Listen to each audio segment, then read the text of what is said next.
बहुत अच्छे भैया।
अच्छा बाबूजी,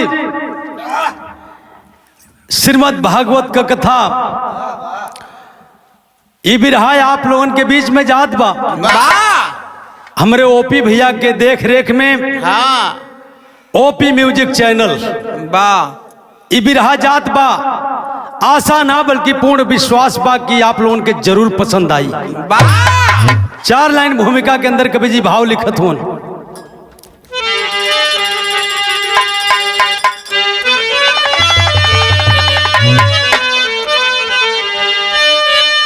सभ्यता साधना शिष्टाचारी बना, सर तिरंगा उसी का लहरता रहे। कर्म कैलाश मानव का पावन हुआ, जिनका इतिहास गौरवशानी हुआ। भूपयाति यदकुल का गौरव बना, जिनका कीर्ति हमारी जग में चलता रहे। जिस्मगामी हुआ प्यार नामी बना, जिनके आंचल में दुनिया भरमता रहे।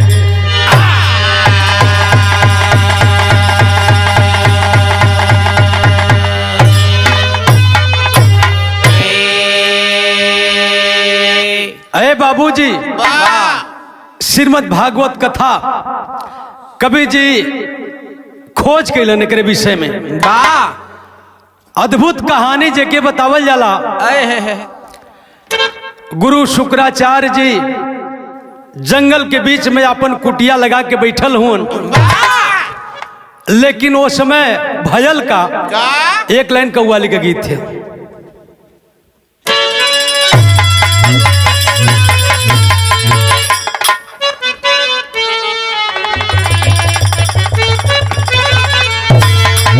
वह कव्वाली बा कि अरे ऐसा पहली बार हुआ है।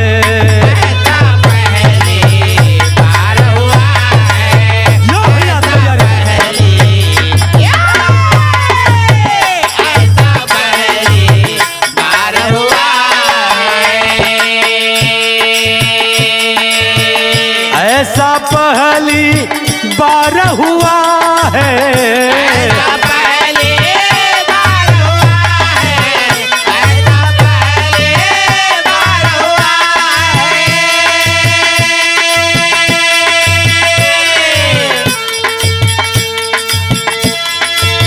और ऐसा पहली बार हुआ है,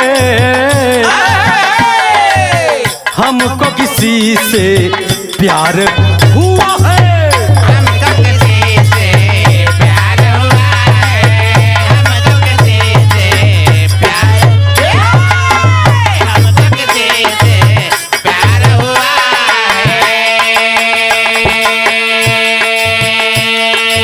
लेकिन कवि जी बड़ी सुंदर लाइन लिखत हूं, कहना है क्या? गलती का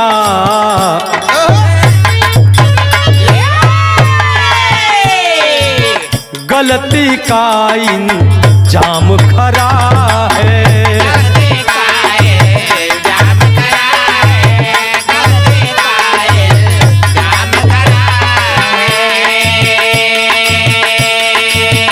गलती का इंजाम खरा है।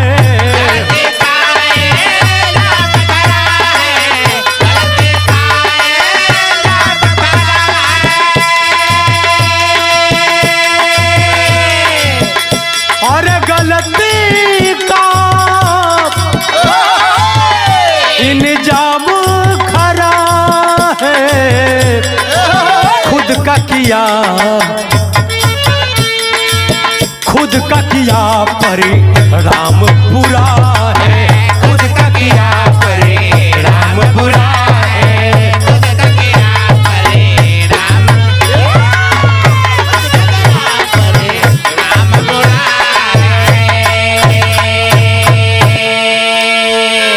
है। ए बाबू, गलती का इंजाम खरा है, खुद का किया परिणाम बुरा है।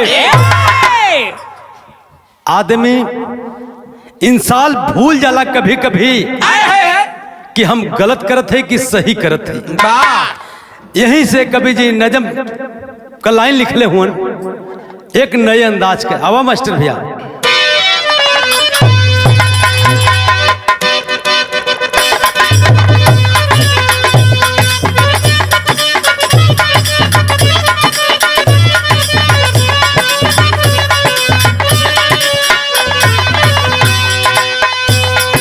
परवा की अमर कहानी है, जिनका गुरु शुक्रा ज्ञानी है।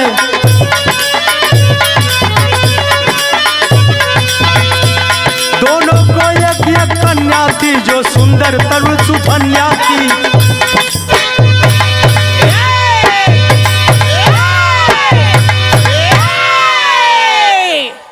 विश्वकर्मा की अमर कहानी है, जिनका गुरु शुक्रा ज्ञानी है। दोनों को एक कन्या थी, जो सुंदर तरुण सुधन्या थी। दूसरी लाइन कवि जी लिखत हुआ,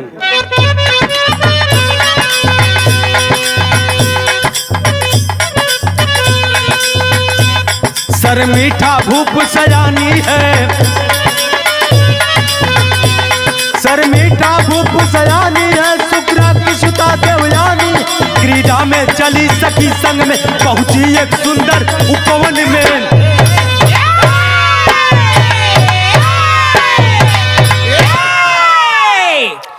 सर मीठा भूप सयानी है, शुक्रा की सुता देवयानी है। क्रीड़ा में चली सखी संग में, पहुंची एक सुंदर उपवन में। तीसरी लाइन,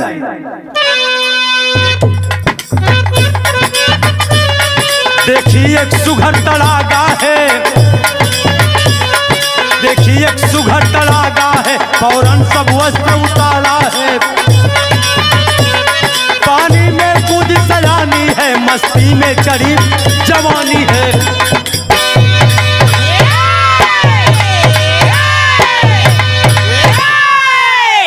देखिए एक सुघर तड़ागा है, फौरन सब वस्त्र उतारा है। पानी में कूदी सयानी है, मस्ती में चढ़ी जवानी है। ए बाबू, राजा विश्वकर्मा की पुत्री, जेकर नाम सरमीठा बतावल गेल, और गुरु शुक्राचार्य का पुत्री, जिसका नाम देवयानी बताया गया। शुक्राचार्य का पुत्री देवयानी और सरमीठा में दोस्ती रहल। एक दिन लोग जंगल में जब गए, लोग घूमे बदे की, बड़ा सुंदर सरोवर, और वही सरोवर में जब स्नान करे लोग उतरल हो, तब तक बड़ी जोर से आंधी तूफान आ गई। और जब आंधी तूफान आई, सरमीठा शुक्राचार्य की पुत्री देवयानी का वस्त्र पहन लेती है। और देवयानी जब पानी से बाहर निकलल, क्रोध में लाल हो गई, आवाज देती है, अरे दुष्टा, तुझे शर्म नहीं आता? तूने हमारा वस्त्र पहन लिया। इतना कह के तू ही थपरा जाए के गाले पर जड़ दहले देव यानी शर्मिठा के। शर्मिठा ये बतिया के बर्दाश्त ना कैली ने कहा भी हमें गीत हुआ मास्टर भैया।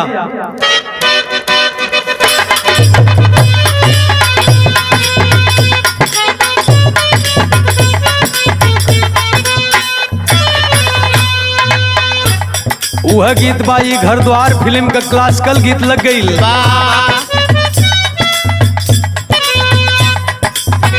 वह गीत का लाइन बा, मेरा बाबू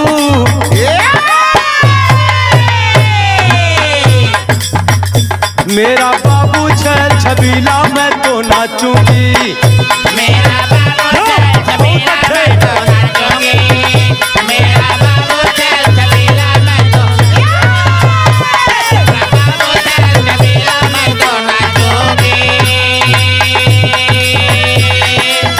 गजरा लगा के गजरा सजा के मैं शर्माऊंगी, हो मैं शर्माऊंगी। मेरा राजा रंग रंगीला मैं तो नाचूंगी। मेरा रंगीला मैं तो नाचूंगी। बहुत अच्छा भैया। मेरा बलवा छल छबीला मैं तो नाचूंगी। लेकिन बाबू क्रोध में शर्मिठा विस्परवा राजा विस्परवा की पुत्री शर्मिठा क्रोध में हो गई और शुक्राचार्य के पुत्री देवयानी के पास जाके कैले सका। क्रोध में पागल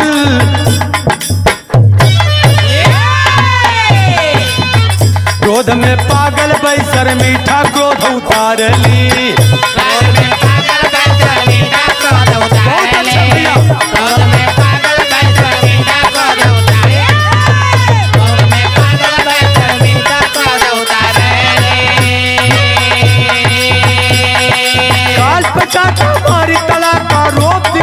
ली। क्रोध में पागल भाई शर्मिठा क्रोध उतार ली।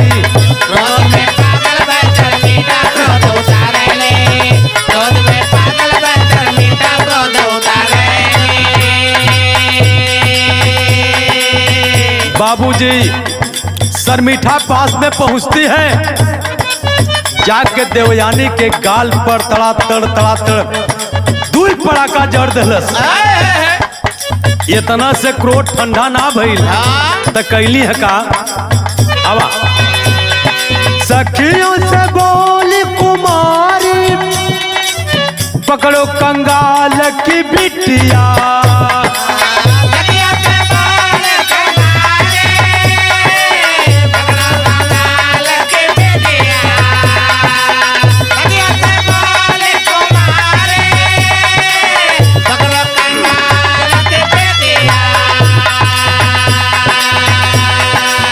मारी मारी वस्त्र उतारी नंगी की सारी बदनिया। मारी मारी वस्त्र उतारी नंगी की सारी बदनिया। मारी मारी वस्त्र उतारी नंगी की सारी बदनिया। पकड़ के तनवा फेंकी कुआनवा, पकड़ के तनवा फेंकी कुआनवा रोक दिखावली। क्रोध में पागल भाई शर्मिठा क्रोध उतारली। क्रोध में पागल भाई शर्मिठा क्रोध उतारली। क्रोध में पागल भाई शर्मिठा क्रोध में पागल भाई शर्मिठा क्रोध उतारली। ए भैया मार के शरीर का पूरा वस्त्र उतार के नंग बदन कह के देवयानी के शर्मिठा अपने सखियों के साथ लेके बाबू अब बगल में कुआं, वही कुआं में देवयानी के शर्मिठा फेंकवा दहलस। कमर भर पानी हो, शर्मिठा देवयानी के कुआं में डलवा के अपने राजमहल की ओर चल देती है। और जब राजमहल की ओर चलल है तब ये बाबू भयल का वहां बिरहा में गीत लग गई।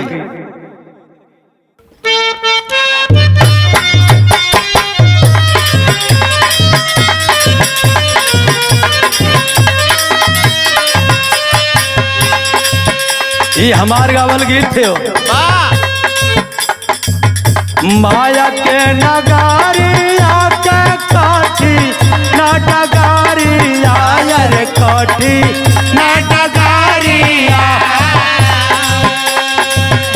चलिया संभल के सन सारन ये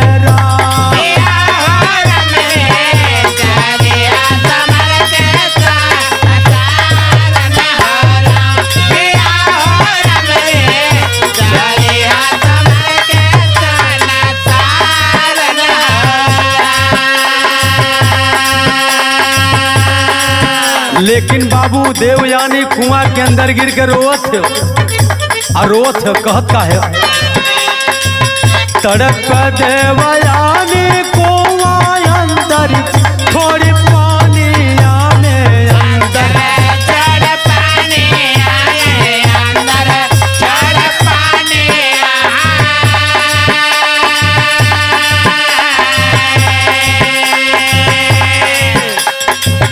तड़प देवयानी कुआं अंदर थोड़ी पानी आने अंदर थोड़ी पानी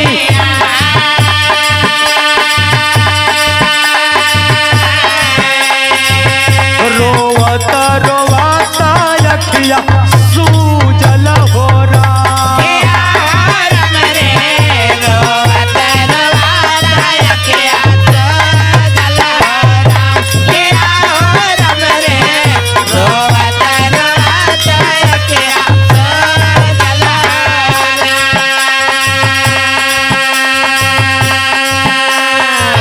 बाबू रो रही है देवयानी कुआं के अंदर रोत रोत दोनों आंख सूज गइल बा। तबले वहां पहुंचल के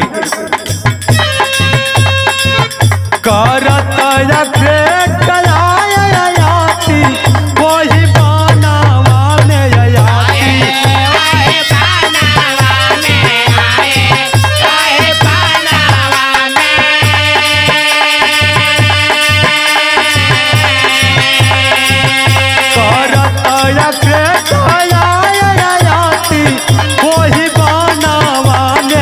वही बनावा में बिना सूखाली जुबानी या हो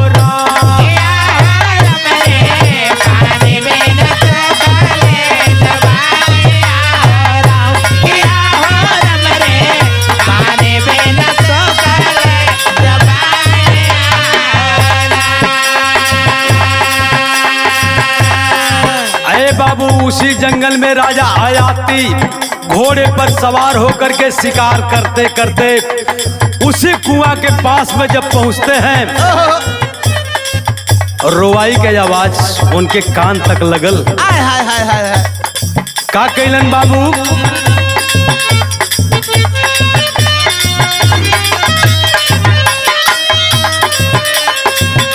ताक झाक किए भूप कुआं अंदर पानी में कुआं अंदर पानी में कुआं अंदर पानी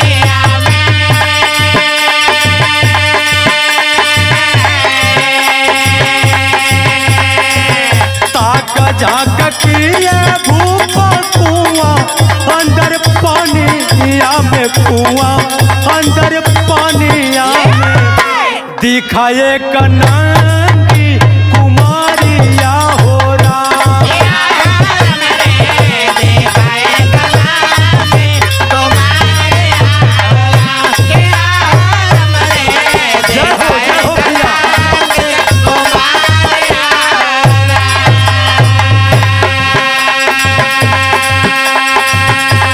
वहीं बाबू राजा आयाती कुआं के पास पहुंचते हैं। जब झांक के देखत हुआ 18 साल की एक लड़की कुआं में गिर करके रो रही है, नंग बदन है, भूख कैलन है का पूछा भूख कौन कैसे गिरा लुकुआना हवा में गिरा लुकुआना हवा में गिरा लुकुआना हवा में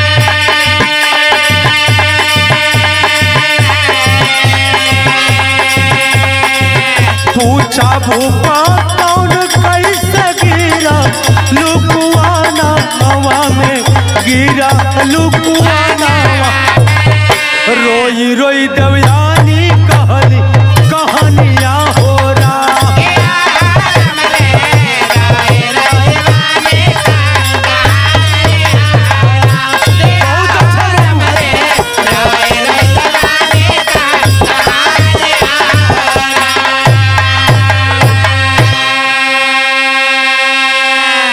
अरे बाबूजी राजा आयाती जब कुआं में पहुंचलन झांक के देखत हुअन 18 साल की लड़की नंग बदन रो रही है। राजा अपने शरीर का चादर उतार करके उस अबला के तन पर फेंक देते हैं और दाहिना हाथ पकड़ के जब बाहर निकलन है कुआं से देवयानी एक ठे बात कहले का कहले बा बिरहा शैली टेरी में भाव हो मास्टर बाबू।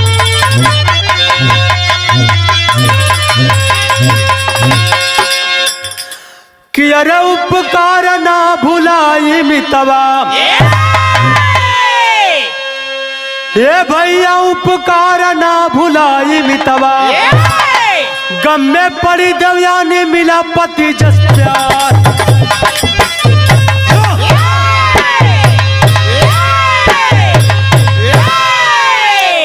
गम में पड़ी देवयानी मिला पति जस प्यार उपकार ना भुलाई मितवा।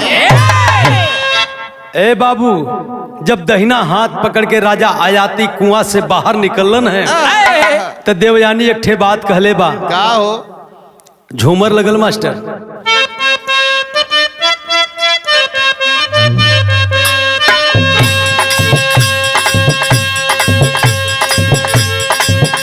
बोली देवयानी एक बात धैला हमारा दहिना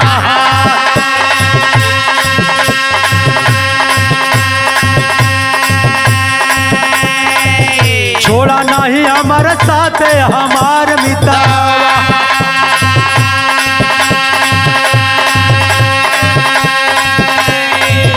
राखा हमारे आज पानी बीती सारी जिंदगानी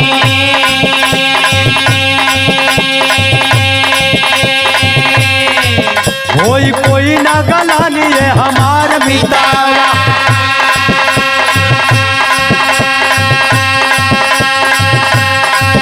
बोला भूप आती हमार छोटे कुल की जाती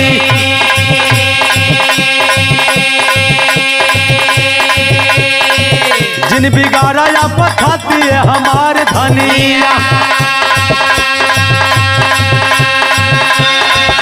हम चंद्रवंशी राजा हम बजा के आई बाजा पानी रखे जब खा जाए हमार धनिया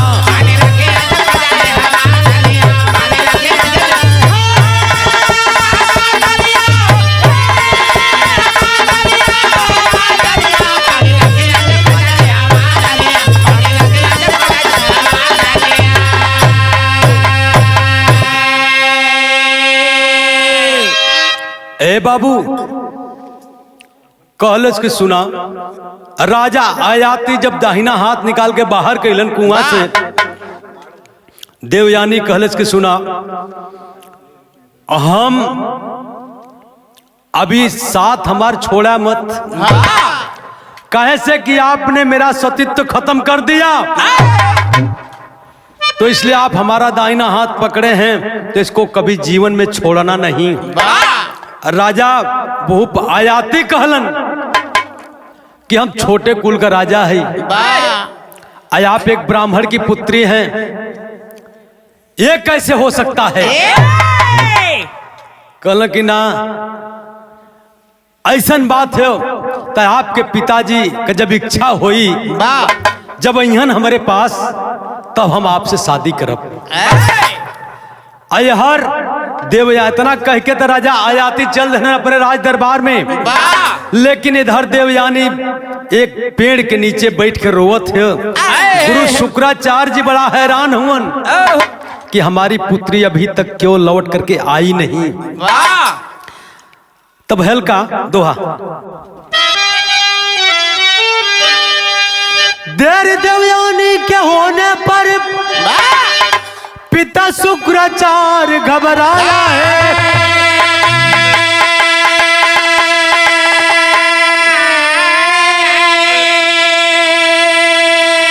बुला सेविका को फौरन वन को तुरंत पठाया है।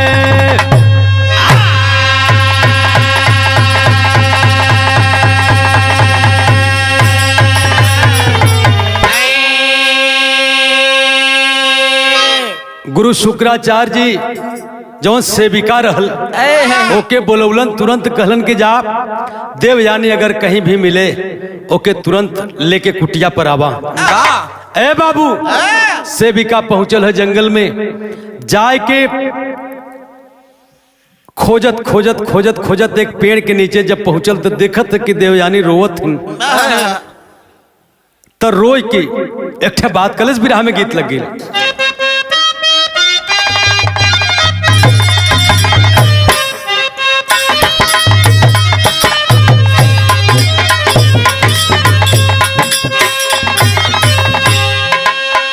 वह गीत का संकेत कैलन,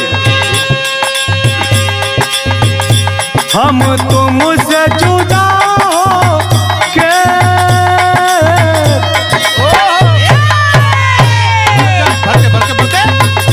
हम तुमसे जुदा हो के मर जाएंगे रो रो के।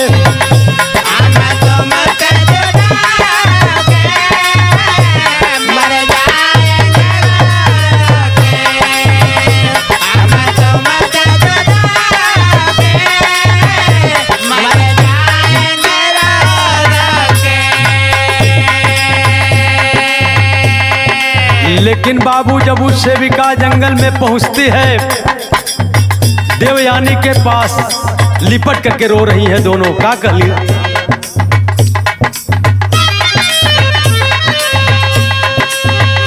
गई सेविका जब वन में,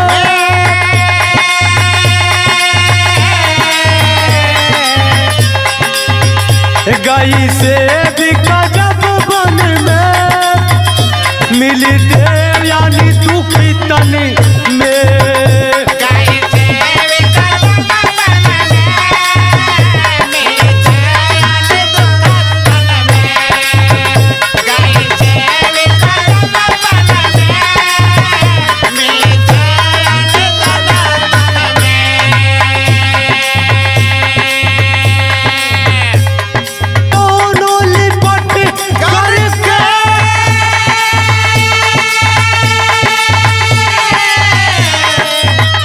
मुखयासु से धोती है,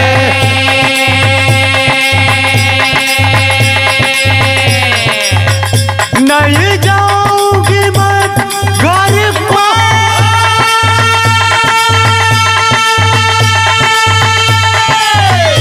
देवयानी ये कहती है,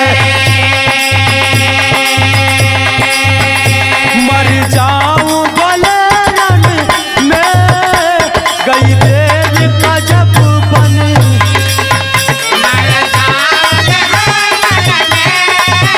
गई सेविका जब बनी में।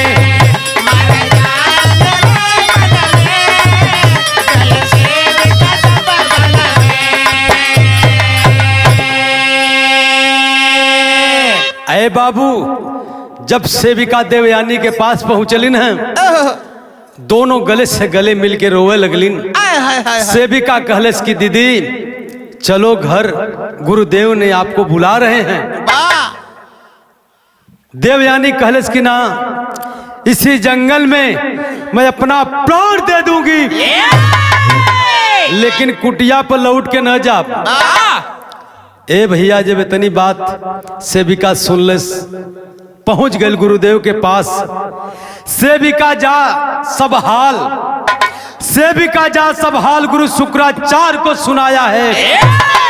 तभी पिता शुक्राचार्य वन को धाया है। ए बाबू, जब सेविका गई जाए के सारी बात बतौलस की आवे के इनकार करथिन, न आई। तब बाबू गुरु शुक्राचार्य जी पहुंचलन, आज जाए के एक ठे बात कहलन। तर्जु है बा। अरे पिताजी कोई अपने देखी, ये बाबू पिताजी कोई अपने देखी, देवयानी कुमारिया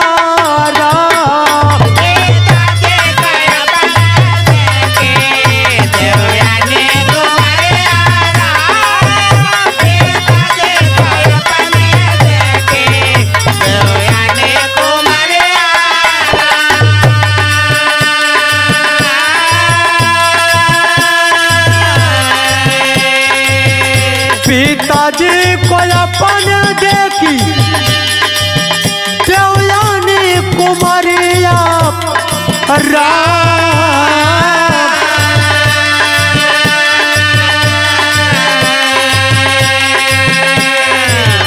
सुसुकी रोवे बाछा बिन गैया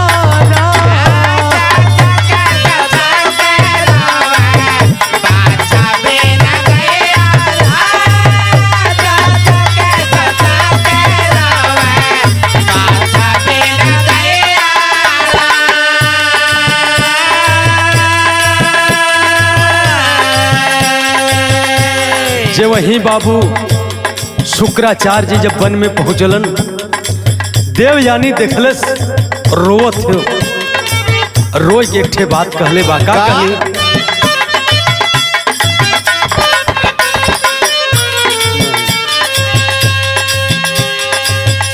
सुसुकी रोवे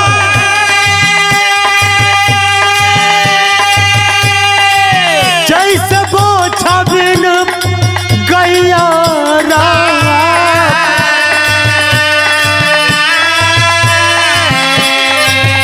जियाले दया छाया जी, जियाले दया छाया जी, सावधान गैया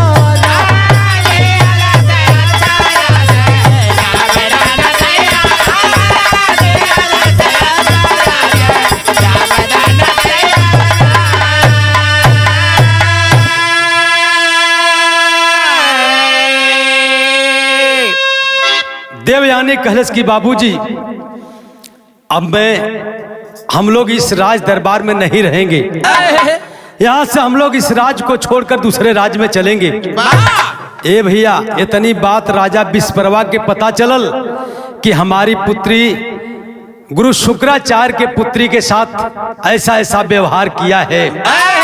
इतनी बात सुन के गुरु शुक्राचार्य जी कहलन कि चलो बेटी, जब तुम्हारी यही इच्छा है तो हम भी चलते हैं। राजा विस्परवा के पता लग गल कि गुरु शुक्राचार्य राज के छोड़ के चल जी हन, तो राज का कारभार चली कैसे। ए भैया राजा विस्परवा भागल आयल गुरु जी के चरणों में नतमस्तक होकर के कहा कि गुरुदेव, जो हमारी बेटी ने किया है उसके लिए मैं बहुत शर्मिंदा हूं, मुझे क्षमा कर दीजिए। गुरु शुक्राचार्य कहलन कि ये भैया हमसे का क्षमा याचना करत हुआ, यातना हमारी पुत्री को मिली है, दुख हमारे पुत्री को मिला है, तो आप अपनी पुत्री से कह दीजिए कि क्षमा याचना देवयानी से करे। अगर वो क्षमा कर देती है तो हम लोग इसी जगह रह जाएंगे। ए भैया सर मिठा जाए के जब देवयानी से कह लगल कि हमके क्षमा कर दा, कहलस कि एक शर्त है। शर्त क्या है? तुम्हें मेरी दासी बनकर के पूरा जीवन भर रहना पड़ेगा। सर मिठा स्वीकार कैलस कि हम तोहार दासी बने के तैयार है, लेकिन यह राज के छोड़ के मत जा। भैल का पहपट का लाइन है।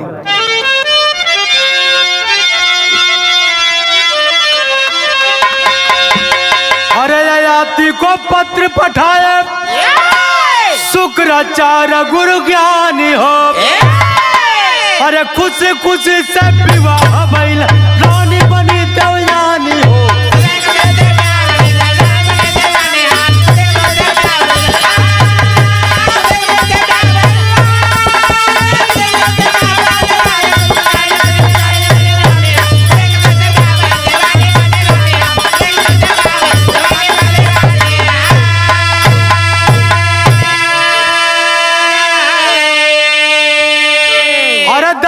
बन के सर मीठा देवयानी के संग जानी हो। भूप से बोले शुक्राचार्य कभी दास बन न रानी हो। ए बाबू शुक्राचार्य जब राजा आयाति के पत्र पठौलन हैं, शादी का निमंत्रण दहलन। और जब शादी हो गई, देवयानी जब ससुराल जाए लगल हैं तो सर मीठा कैले सका। अब अरे बात सदा यह याद रहे, लो दिल दिमाग में ठानी शुक्रा ज्ञानी हो। अरे खुश खुश से विवाह भइला रानी बन देवयानी हो। हे बाबू लेके जब चल लगलन तो देवयानी के संगे सर मीठा उनकर दासी बन के जाथिन। जब दासी बन के जाथिन तो भयल का अलग लाइन बाबू।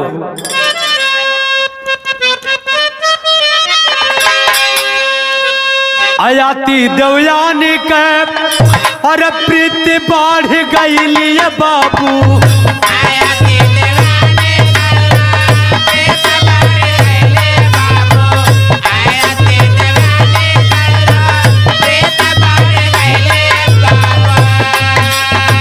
सेवा में सर मीठा नहीं रखी उठा।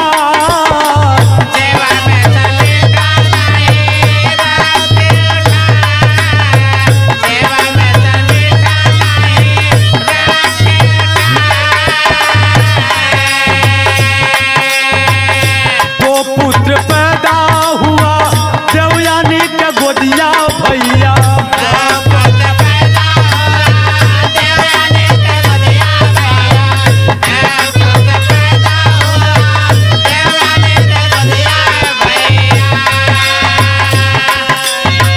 खुश भैया शुक्राचार्य फूल ना समा।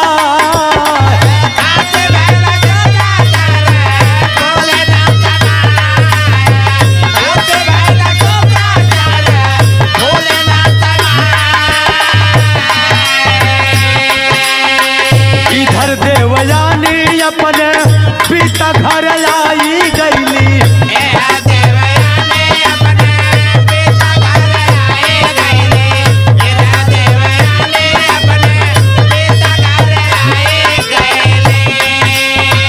देख शुक्राचार्य मन भइल हरता।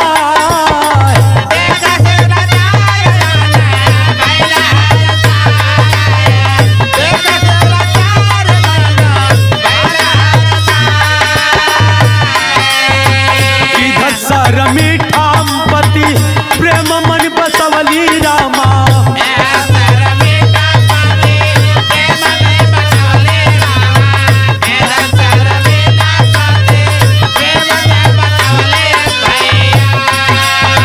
भूप के हृदय में दासी गईली समा।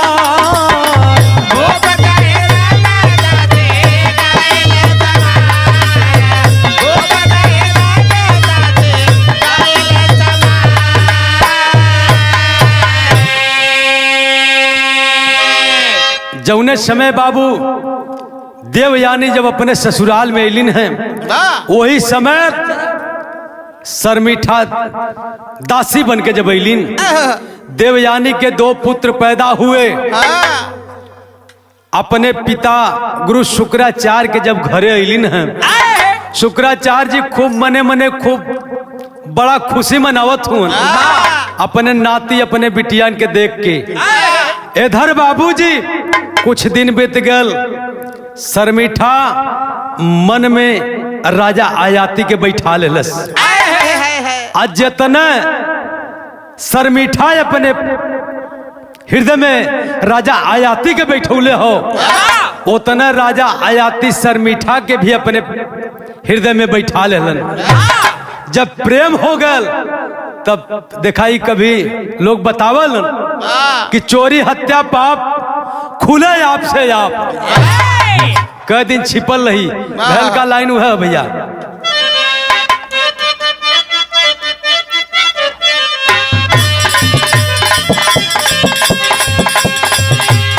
तीन पुत्र उनसे भी भूप जन्माया।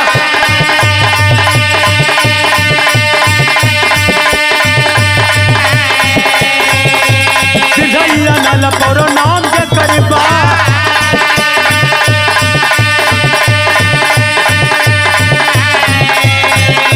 चोरिया का बात जब अजोड़ हो गई ना,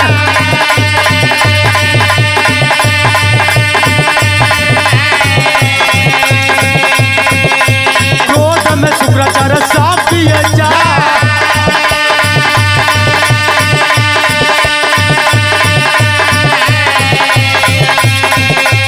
इंद्र शिथिल हो जा कृत का समाए,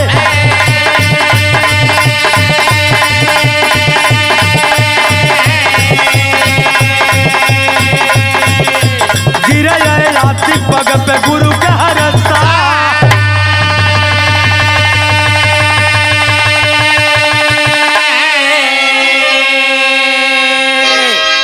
ए भैया श्राप गुरु शुक्राचार्य जी मना कैले रहलन कि दासी है तो केवल दासी ही रहनी चाहिए, एक एक कभी औरत के रूप में मत देखा। लेकिन ऐसे तू 3 पुत्र पैदा कैला, ना पूछल नाम हो दीर्घेयु, अनल और पौरो, 3 पुत्र आपने इससे पैदा किया। 2 लड़का देवयानी से पैदा भइलन, यदु और तुर्बसु। जब शुक्राचार्य जी जब पहुंचलन हैं अजाय के राजा आयाति के श्राप दे देलन, जाओ राजन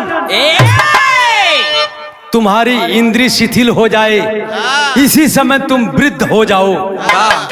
जब इतनी बात के सुनलन जाय के गुरु शुक्राचार्य के चरण पे अपन माथा पटक के कहन कि गुरुदेव हमके क्षमा कह दा, हमसे बड़ी गलती हो गई। कहा तुम पहले समझौले रही, जाही बिरथाओ देव ऋषिवानी, जो बात मुंह से निकल गई वो कभी वापस नहीं आ सकती। हो जाई भाई तो ऐसा करा एमन संशोधन कह सकीला हम, जे तो हैं अपन जवानी दे दे तो हर बुढ़ापा उ ले ले, के दे तैयार हो गया। ए भैया यदु तुर्बसु से कहलन देवयानी के लड़कन से कि भैया तो लोन अपन जवानी दे दा, हमार बुढ़ापा ले ला। कहला ये कैसे हुई?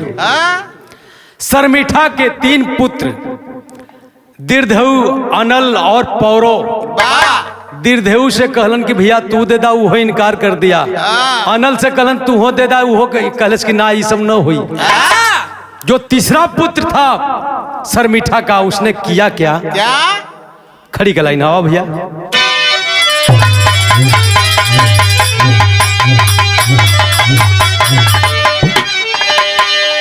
अरे आज्ञाकारी पौरों को भूप दिए झूठी का जवाब, तब बाकी 4 पुत्र पाए बाहर का जवाब।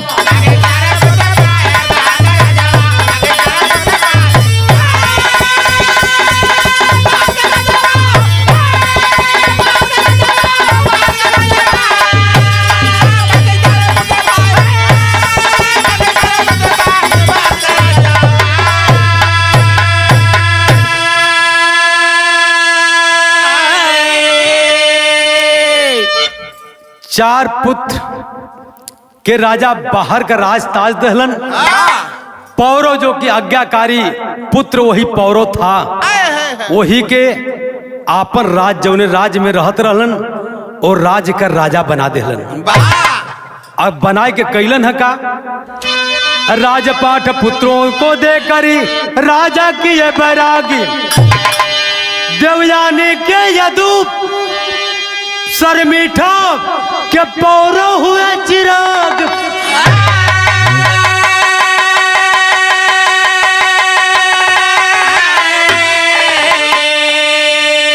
यदुवंशी पौरो पुरुष का बजाय बजवाब, तब बाकी 4 पुत्र पाए बाहर का राजावा।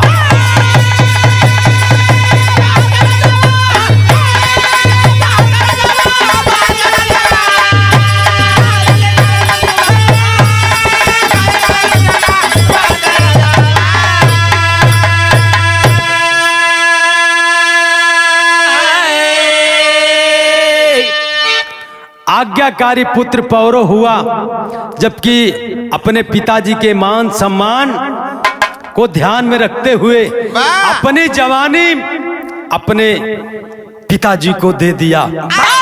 राजा कुछ दिन राज्य भोगलन, एकरे बाद सोचा लगलन कि हमने अपने बेटे के साथ बहुत गलत काम किया है। जब इच्छा पूर्ति भइल तो कहला कि बेटा अब तुम अपनी जवानी ले लो, हमारी बुढ़ापा हमको दे दो। जब बुढ़ापा ले लहलन तब राजपाठ पुत्रन के सौंप के आज अपने बैराग पकड़ लेलन।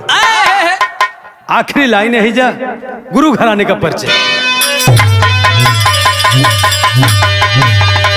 गुरु बिहारी गुरपत्तू मुन्नीलाल खत्म किए मुलाकात।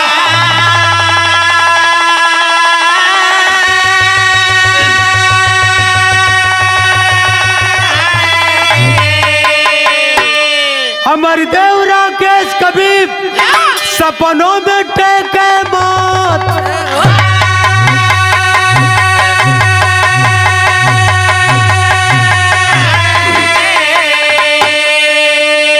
अरे उपकार ना भुलाई मितवा, गावे प्रजापति पंचन के शीश झुकाई।